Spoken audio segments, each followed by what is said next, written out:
Special report का वक्त हुआ है। नमस्कार, मैं रविंद्र सिंह आपके साथ। दिल्ली के कोचिंग सेंटर में हुए हादसे की खबर ने उन सपनों पर सवाल उठा दिए जिन सपनों को पूरा करने के लिए छात्रों के परिवार अपनी जिंदगी भर की कमाई को अपने बच्चों के भविष्य संवारने पर खर्च करते हैं। न्यूज 18 की यह सन्न कर देने वाली रिपोर्ट आपको दिखाते हैं और महसूस कीजिए कि कैसे एक पूरे नेक्सस ने आपके बच्चों को घुटन भरी जिंदगी जीने के लिए मजबूर कर दिया है।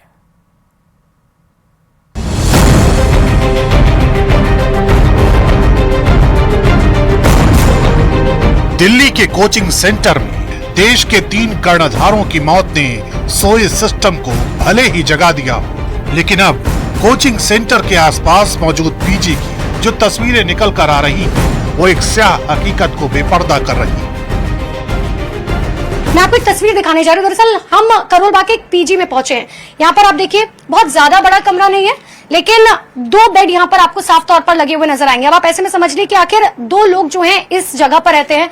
और इसके बाद आप इस छत पर नजर डालिए। इस छत पर नजर डालने के बाद आप अंदाजा लगा सकते हैं, एक तरफ जरूर कोशिश की गई है कि ईंट यानी कि दीवार से जो है ये बनाया जा सके, लेकिन बावजूद इसके दूसरी तरफ जो है कुछ नहीं पता है कि अगर कभी भी जो है कोई इमरजेंसी आ जाए, कोई आपदा आ जाए, तो ऐसे में भूकंप आ जाए या बारिश हो जाए तो कैसे निपटा जाएगा। जो है बना हुआ है, दिक्कत नहीं होती इससे? नहीं, वो है ना, हम डरते हैं कभी कुछ ऐसा मतलब वो होता है तो। पानी बारिश से कोई दिक्कत? हाँ, जब बारिश हो रही थी ना, यहाँ थोड़ा सा पानी गिर रहा है।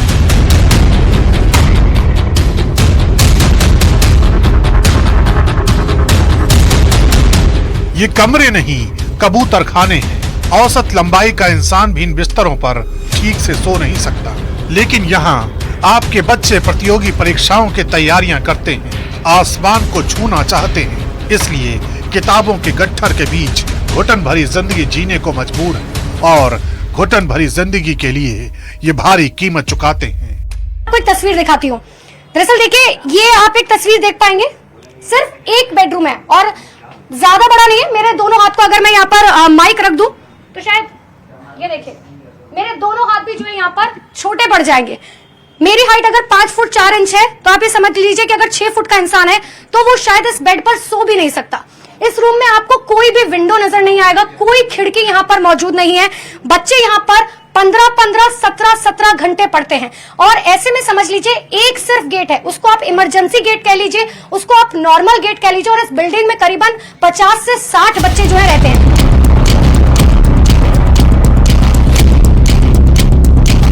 और अब किचन की तस्वीरें भी देख लीजिए। सोचिए कैसे इस सड़ांध मारती रसोई में छात्रों को खाना खाकर अपना पूरा दिन गुजारना होता है। ये खाने की रियलिटी देखिए, यहाँ पर इतनी ज्यादा स्मेल है कि दरअसल मुंह ढककर मुझे यहाँ पर अंदर जाना पड़ रहा है। एक बार आप यहाँ पर देखिए, खुले में जो है यहाँ पर चावल पड़े हुए हैं और बच्चों के लिए कहा जा रहा है कि स्वादिष्ट खाना है। 60 रुपए की बकायदा जो है यहाँ पर थाली दी जा रही है। अब एक नजर आप जरा उस नाली पर डालिए। ये वो थाली है जिसमें बच्चे खाना रखकर खाते हैं। एक के ऊपर 50 थाली आपको नजर आ जाएंगी, लेकिन उसके आसपास मक्खियां भिनभिना रखी है। क्या ये नाली जो है ये किसी भी बीमारी का जो है वो यहाँ पर अंदेशा नहीं दे रहा है? ये जो यहाँ पर कूड़ा करकट पड़ा हुआ है, इतनी ज्यादा स्मेल यहाँ पर आ रही है। आप ये समझिए कि ये बच्चे जो है ये खाना खा रहे हैं।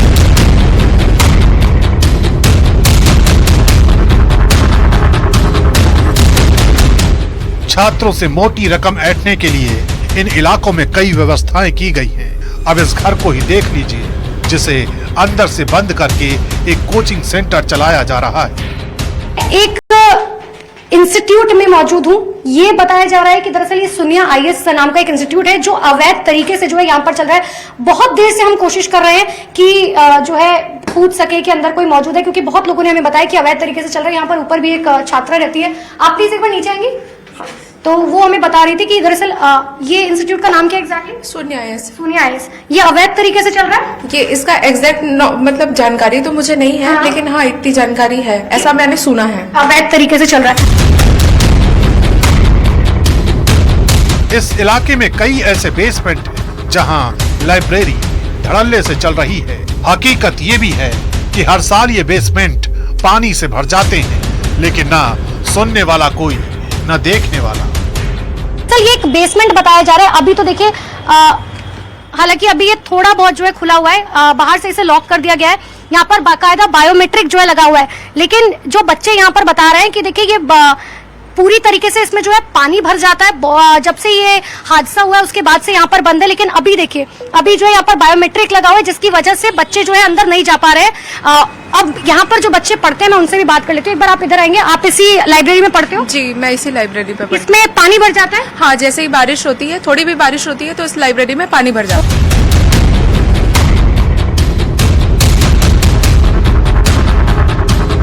यहाँ हादसे हर पल हर घड़ी इंतजार कर रहे हैं। तारों के इस मकड़जाल को ही देख लीजिए, कौन सा तार किस घर का है ये शायद बिजली विभाग को ही पता हो, लेकिन एक बात हर कोई समझता है और वो ये कि इन तारों की वजह से कभी भी किसी की जिंदगी का तार कट सकता है। का झुंड देख सकते हैं। हालांकि मैं इसकी तस्वीर आपको अलग से भी जरूर दिखाऊंगी, लेकिन आप ऐसे में देखिए यहाँ पर कभी भी कोई बड़ा हादसा जो है वो हो सकता है। ड्रेनेज सिस्टम तो खराब है ही है, लेकिन बिजली विभाग का काम भी यहाँ पर देखिए कि आखिर स्थिति जो है वो किस तरीके से एक के ऊपर एक तार जो है उलझा हुआ है। कोई भी जो है ये पता नहीं लगा पाएगा कि आखिर ये जो बिजली का तार है वो इस घर का है या दूसरे किसी घर का है। आप लोग को पता है आपका बिजली का तार कौन सा इनमें से? नहीं पता है आप लोग को? आपको पता है आपका बिजली का तार कौन सा इनमें से? नहीं पता, किसी को नहीं पता है। में भी यही हाल है, लाइब्रेरी का सारा वायर ओपन है, सारा वायर ऊपर है। आप ये समझिए, सबसे पहले अगर बारिश का पानी आता है तो करंट फैलने का जो है डर बहुत ज्यादा हो जाता है।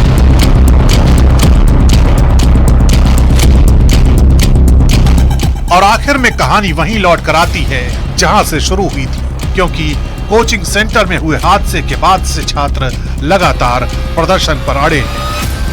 काफी दिनों से जो है यहाँ पर लगातार प्रदर्शन कर रहे हैं। आप एक बार ये तस्वीर भी देखेंगे, जिस तरीके से आप देख पा रहे हैं कि आखिर किस तरीके से कोचिंग माफिया शर्म करो, हमारा शोषण बंद करो, इस तरीके के जो है तमाम पोस्टर्स आपको यहाँ पर नजर आएंगे। जो 3 बच्चों की मौत हुई है उनकी तस्वीरें आपको यहाँ पर नजर आएंगी।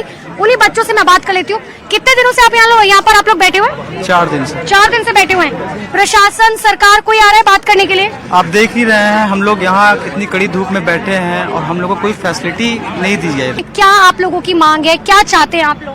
मैम, हम तो जस्टिस चाहते हैं। We want justice to prevail. अभी तो हमारा बिल्कुल टाइम होने वाला है अनशन के लिए, तो there is no time for us to. आप लोग हंगर स्ट्राइक पे भी जाएंगे? Yes, we want justice to prevail.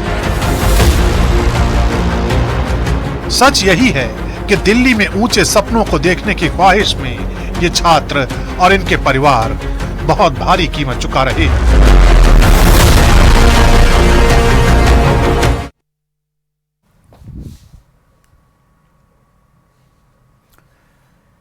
Salman Khan के घर पर हुई फायरिंग की कहानी अभी ठंडी नहीं पड़ी और अब मुंबई क्राइम ब्रांच की चार्जशीट में इस बात का पर्दाफाश हुआ कि सलमान के घर फायरिंग से एक दिन पहले साबरमती जेल से लॉरेंस बिश्नोई ने शूटर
यानी लॉरेंस बिश्नोई साबरमती जेल से ही शूटरों और अनमोल बिश्नोई के संपर्क में था। इस दौरान लॉरेंस बिश्नोई ने शूटरों से कहा, तुम्हारा काम अच्छा होगा, तुम फिक्र मत करो और फायरिंग के लिए तैयार हो जाओ। इस बातचीत के बाद लॉरेंस के कहने पर अनमोल बिश्नोई ने विकी गुप्ता को 19,000 और सागर पाल को 18,500 रुपए भेजे थे। मुंबई क्राइम ब्रांच की चार्जशीट के मुताबिक लॉरेंस बिश्नोई से बात करने के बाद सागर पाल इस फायरिंग को अंजाम देने के लिए इतना मोटिवेट हुआ कि इस मिशन में रुकावट बनने वाले किसी भी शख्स को गोली मारने के लिए तैयार था।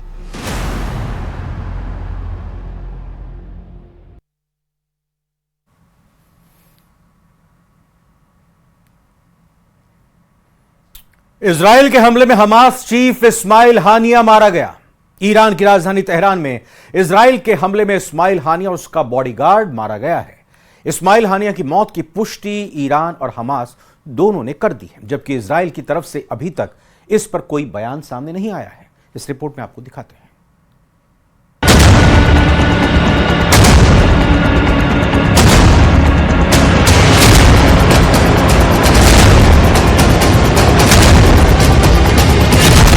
300 दिन बाद इजराइल का बदला पूरा।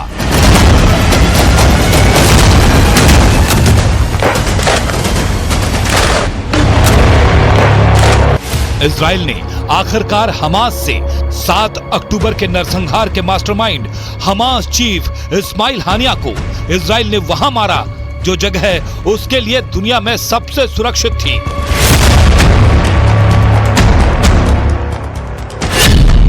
तेहरान में इजराइल का ऑपरेशन इंतकाम।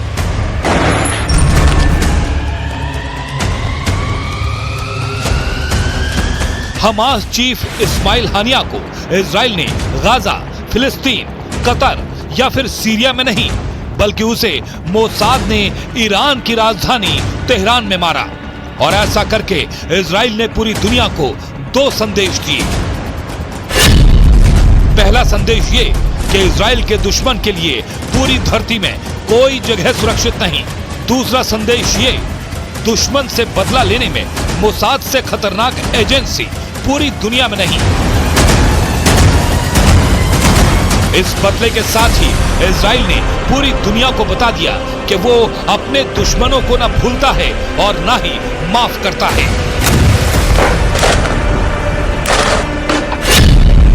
दुनिया हैरान, ईरान में कोहराम।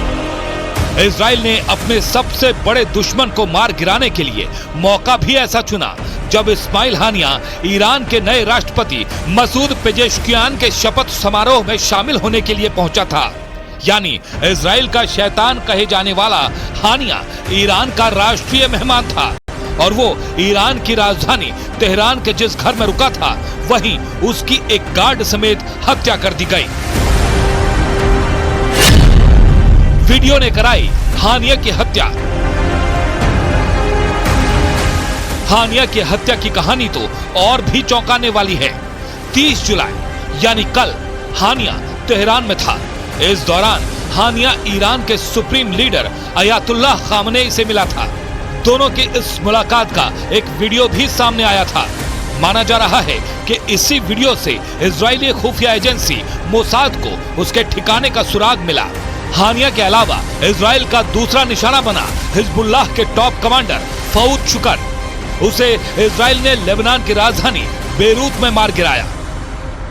This evening, the IDF carried out a targeted strike in Beirut on Fouad Shukr, also known as Said Muhsin, Hezbollah's most senior military commander.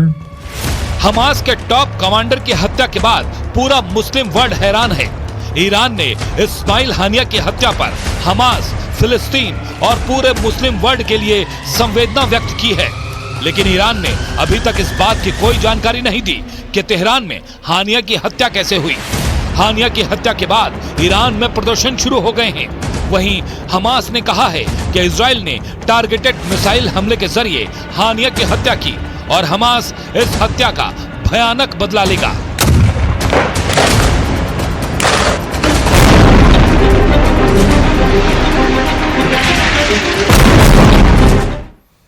Kerala के वायनाड में आई तबाही में मरने वालों की संख्या लगातार बढ़ती ही जा रही है। 160 से ज्यादा लोगों की जान जा चुकी है। लैंडस्लाइड के बाद हालात बेहद ही मुश्किल हो गए। राहत और बचाव का काम लगातार जारी है क्योंकि अभी भी लापता लोगों की तलाश जारी है। ये रिपोर्ट देखिए।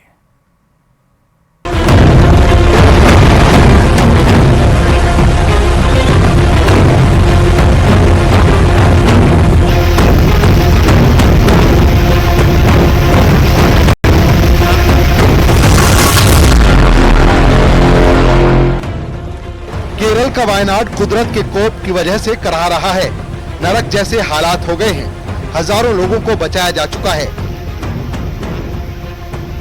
लेकिन दुश्वारियां अभी भी कम होने का नाम नहीं ले रही हैं। अभी भी लापता लोगों की तलाश चल रही है। सेना, एनडीआरएफ और दूसरी एजेंसियां राहत बचाव के काम में लगी हुई हैं। चिंता वाली बात यह है कि मौत का आंकड़ा लगातार बढ़ता ही जा रहा है। वायनाड के कई इलाके लैंडस्लाइड की जद में आए हुए हैं। हर तरफ तबाही का मलबा नजर आ रहा है। वायनाड के कई इलाकों का नक्शा ही मिट चुका है। जिंदगी घुटनों पर आ चुकी है। लोग जान बचाने के लिए संघर्ष कर रहे हैं।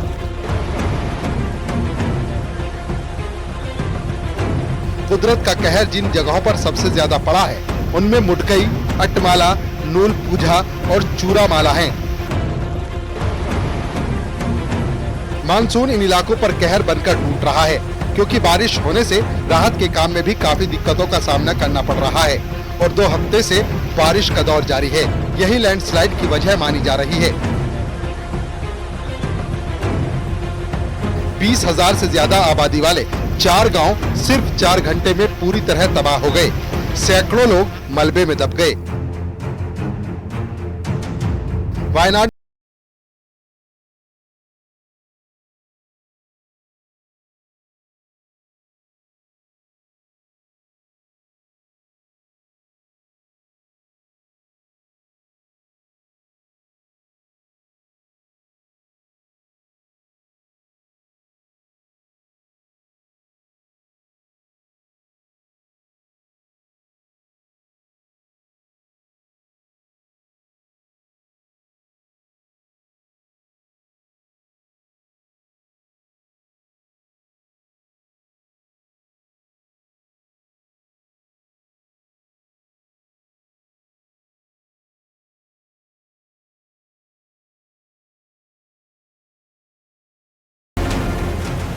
फिलहाल केरल के 12 जिलों में बारिश से राहत मिलने की उम्मीद कम ही है।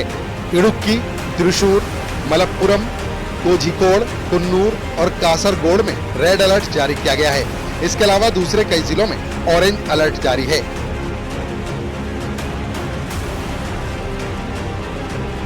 मौसम विभाग ने रेड अलर्ट जारी किया है, जिसकी वजह से हेलीकॉप्टर उड़ान नहीं भर पा रहे हैं। जमीन के रास्ते से ही लोगों को बाहर निकालने की कोशिशें हो रही हैं। इस आपदा ने 11 साल पहले आई केदारनाथ त्रासदी की यादें ताजा कर दी हैं।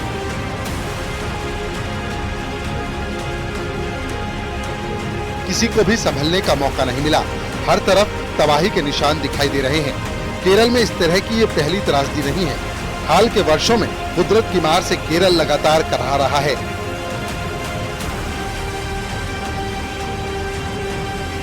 दो 2018 में आई बाढ़ में 483 लोगों की जान चली गई थी। वहीं साल 2019 में पुथुमाला में लैंडस्लाइड हुआ, जिसमें 17 लोगों की मौत हुई। ये सिलसिला यही नहीं थमा। साल 2021 में इडुक्की और कोट्टायम में 35 लोगों की जान चली गई। साल 2022 में बाढ़ और भूस्खलन से 18 लोगों की मौत हो गई थी। साल 2015 से 2022 तक 2239 घटनाएं केरल में हुई। पिछले 6 सालों में प्राकृतिक आपदा में यहां 714 लोग अपनी जान गंवा चुके हैं। Bureau report, news 18।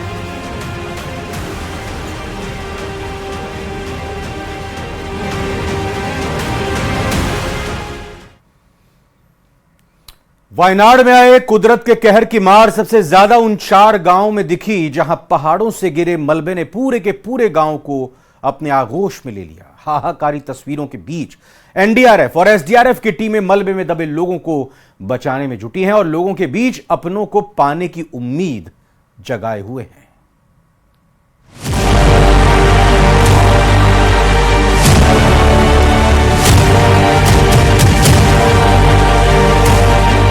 वायनाड के मुंडकई और चुरलमला गांव में पहाड़ खिसकने से आए सैलाब में गांव के ज्यादातर मकान बह गए।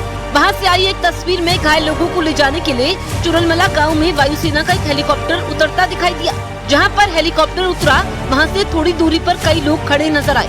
बाद में कुछ लोगों को हेलीकॉप्टर से इलाज के लिए अस्पताल ले जाया गया। बचाव अभियान में जुटे लोगों के मुताबिक चुरलमला गाँव में करीब 400 मकान थे, लेकिन पहाड़ खिसकने की वजह से पूरा गाँव ही तबाह हो गया।